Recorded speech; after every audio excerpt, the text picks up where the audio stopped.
Hello guys, myself Brijendra Kumar Gupta. I have M.Tech completed from GEC Bhuj Gujarat. Actually मैं यहाँ पे आप लोगों को पढ़ाने वाला हूँ बैंक से रिलेटेड जो भी एग्जाम होते हैं, जैसे बैंक में क्लर्क का पोस्ट हो गया, फिर पीओ का पोस्ट हो गया। पीओ का मतलब ही होता है प्रोबेशनरी ऑफिसर। प्रोबेशनरी ऑफिसर का मतलब ये है, आप मोटा मोटा यदि समझें तो कोई भी प्राइवेट सेक्टर में जो भी बैंक होते हैं उनके मैनेजर पोस्ट के लिए जो पोस्टिंग होती है उनको बैंक पीओ एग्जाम को क्रैक करना होता है।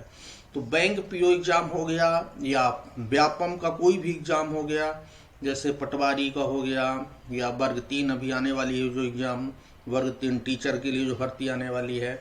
सारे एग्जामों में एप्टीट्यूड का बहुत ज़्यादा महत्व है। तो जो एप्टीट्यूड का क्वेश्चन रहेगा उससे करना कैसे होता है उसके बारे में हम डिस्कस करेंगे। एप्टीट्यूड के क्वेश्चन को अपने को मेनली ट्रिक से करना होता है। एक्चुअली होता क्या है कि एप्टीट्यूड की नंबर ऑफ क्वेश्चंस बहुत ज़्यादा होते हैं लेकिन टाइम बहुत कम होता है। तो टाइम को कैसे मैनेज करेंगे? तो एक क्वेश्चन के लिए मैक्सिमम आपको 30 सेकंड मिलते हैं। ओके, तो 30 सेकंड में आप तभी कर पाएंगे जब उस क्वेश्चन के कॉन्सेप्ट के साथ साथ आप उसके ट्रिक के बारे में जानेंगे। ओके, तो बैंक पीओ के एक एप्टीट्यूड का क्वेश्चन मैं ले रहा हूं आपको एक डेमो के तौर पर। आप देखिए कैसे ट्रिक से क्वेश्चन किए जाते हैं। ओके, तो जैसे देखते हैं, हम पहले क्वेश्चन एक देख लेते हैं। ओके, तो जैसे क्वेश्चन में आया हुआ है कि x equal to square root of 6 plus square root of 6, फिर दिया है प्लस, फिर दिया स्क्वायर रूट ऑफ 6, ऐसे ही करके प्लस ये इनफाइनाइट तक गया।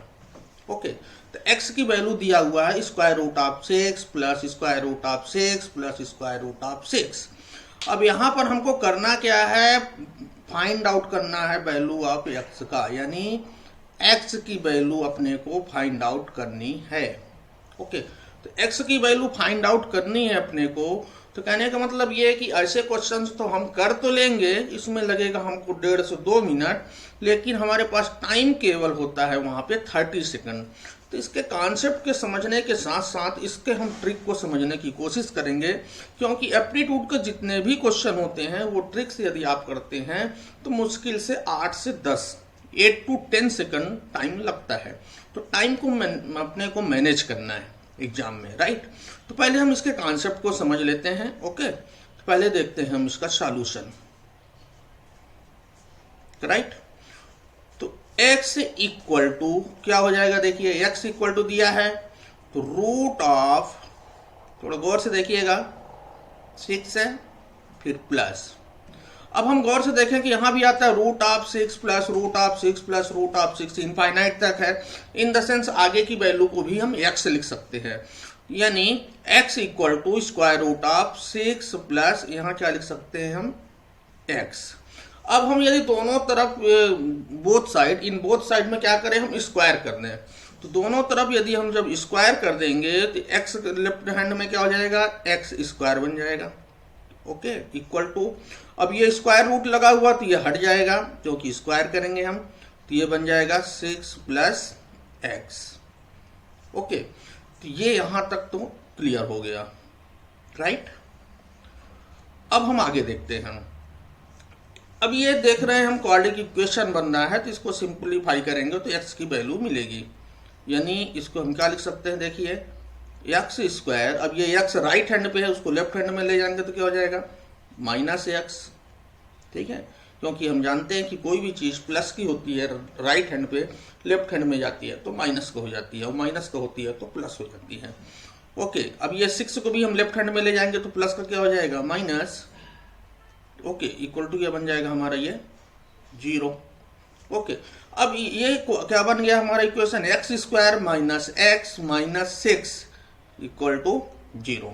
अब हम जानते हैं कि इस क्वेश्चन को करने के लिए हमारे पास 2 मेथड होते हैं। पहला होता है एक फार्मूला होता है सिंपल, कौन सा क्वाड्रेटिक इक्वेशन हल करने के लिए हम 10th क्लास में भी पढ़ते हैं, 9th में भी पढ़ते हैं कि x equal to minus b plus minus square root of b square minus 4ac divided by 2। दूसरा उससे भी सिंपल होता है गुणनखंड विधि मेथड से। क्यों कहने का मतलब दो ऐसी वैल्यू को चूज करो कि जिनका गुणनफल क्या आना चाहिए -6 और योगफल क्या आना चाहिए -1। राइट, योगफल आना चाहिए -1 और गुणनफल दोनों को मल्टीप्लाई क्या आना चाहिए -6। तो ऐसे ही दो वैल्यू जब हम चूज करेंगे तो क्या आ जाएगा -3 और प्लस का 2। ओके, तो -3 और प्लस का 2 आ जाएगा।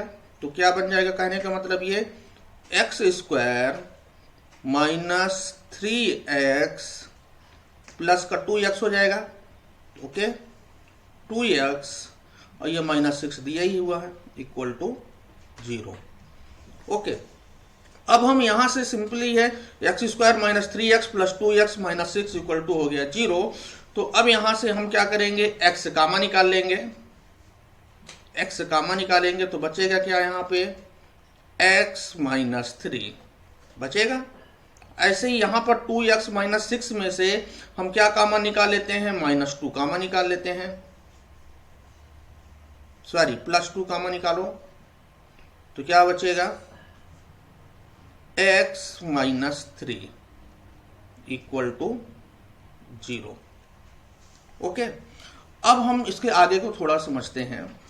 ओके, अब देखिए x -3 ये दोनों टर्म में दिया हुआ है, तो x -3 को हम कामा निकाल दिए बाहर, ये निकल गया x -3।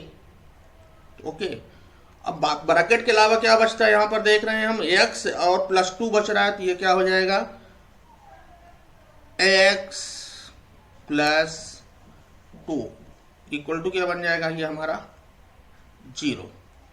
राइट, अब ये जब गुणनखंड मेथड से ये वैल्यू आ जाती है तो इसका मतलब क्या होता है कि अब दो टर्म है x -3 और x +2, दोनों का गुणनफल हो रहा है और इक्वल टू आ रहा है 0। तो कहने का मतलब ये हुआ कि दोनों में से एक टर्म तो 0 होगा, तभी तो राइट हैंड 0 है। यानी x की वैल्यू क्या निकल के आ जाएगी, देखिए x -3 ये 0 करोगे तो क्या आ जाएगा x बराबर 3। ओके, और x +2 0 रखेंगे तो क्या आ जाएगा x इक्वल टू -2। तो कहने का मतलब ये है कि x की वैल्यू 3 होगी या -2 होगी, दोनों में एक 100% होगा। तो कहने का मतलब ये कि अब x इक्वल टू हम -2 तो रख ही नहीं सकते, क्योंकि x equal to square root के अंदर है, तो ये -2 तो हो ही नहीं सकता। यानी ये आंसर हमारा हो गया रॉन्ग। राइट, यानी राइट आंसर क्या हुआ हमारा x इक्वल टू 3। तो x इक्वल टू 3 हमारा ये हो गया राइट आंसर। लेकिन अपने को समझना ये है कि ये पूरा प्रोसेस करने में अपने को 2 मिनट लग जाते हैं, 1.5 से 2 मिनट। तो अपने को मैं बोला था कि मैं आपको यहाँ पर देने वाला हूँ ट्रिक, तो उस ट्रिक के मेथड से आप सारे क्वेश्चन इस तरह के कर सकते हैं। तो मैं आपको यहाँ पे दे रहा हूँ ये ट्रिक। राइट, तो ट्रिक ये है, थोड़ा समझिए आप, कि जब क्वेश्चन में जैसे यहाँ पे क्या दिया हुआ था 6 दिया था, 6 plus 6 plus 6 plus something something, तो जब 6 प्लस सब में दिया रहेगा तो आप 6 को ऐसे 2 भाग में डिवाइड करो कि क्रमागत संख्याएं हों।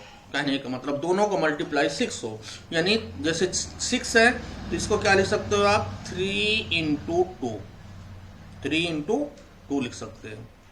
राइट, 3 × 2 लिखेंगे तो इक्वल टू क्या आ जाएगा 6।